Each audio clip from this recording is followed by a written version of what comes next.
नमस्कार दोस्तों। आज हम बात करेंगे घबराहट या पाल्पिटेशन के बारे में।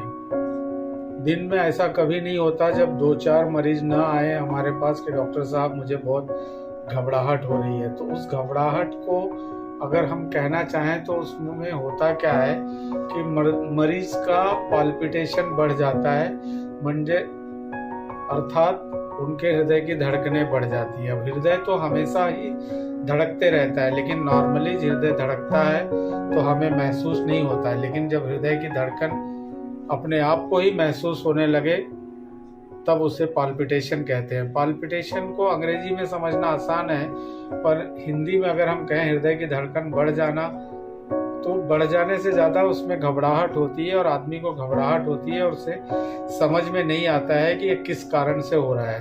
तो मोस्टली घबराहट होना लोग हार्ट से रिलेटेड ही समझते हैं, लेकिन 90% टाइम हार्ट से रिलेटेड नहीं होता है। घबराहट या पाल्पिटेशन के दो कारण होते हैं, एक कार्डियक और एक नॉन कार्डियक।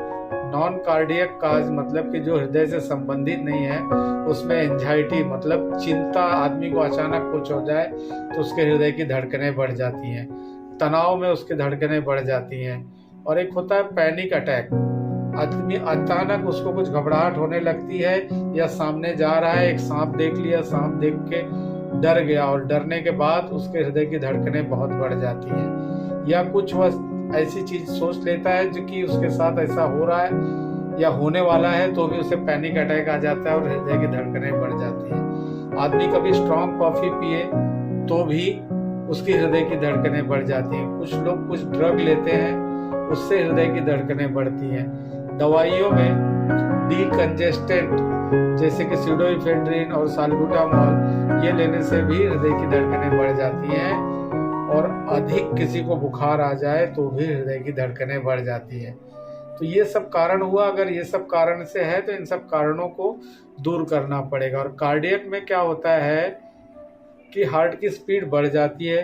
किसी का वाल्व खराब हो तो हार्ट की स्पीड बढ़ जाती है, किसी के बॉडी में पोटेशियम बढ़ जाए तो भी हो जाता है, किसी को हाई ब्लड प्रेशर की दवा के कारण हो जाता है, किसी को थायराइड के कारण हो जाता है, और किसी के बदन में ऑक्सीजन कम हो तो भी उसे घबराहट होने लगती है। अब दोनों में फर्क कैसे करना है?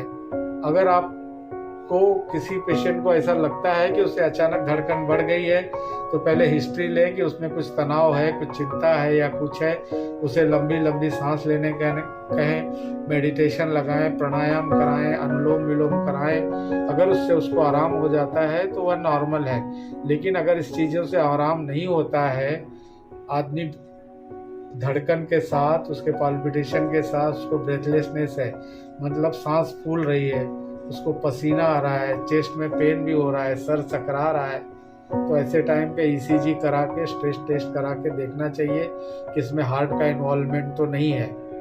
तो 90% टाइम जब पेशेंट आते हैं कि डॉक्टर मुझे घबराहट हो रही है, तो उसका कारण नॉन कार्डियक ही होता है। लेकिन पेशेंट उसको ये समझता है कि मुझे हृदय में मुझे कुछ हो रहा है, इसलिए वो और घबरा जाता है और उसकी धड़कनें और बढ़ती जाती है। जितना वह सोचता है उतना ही धड़कनें बढ़ जाती है।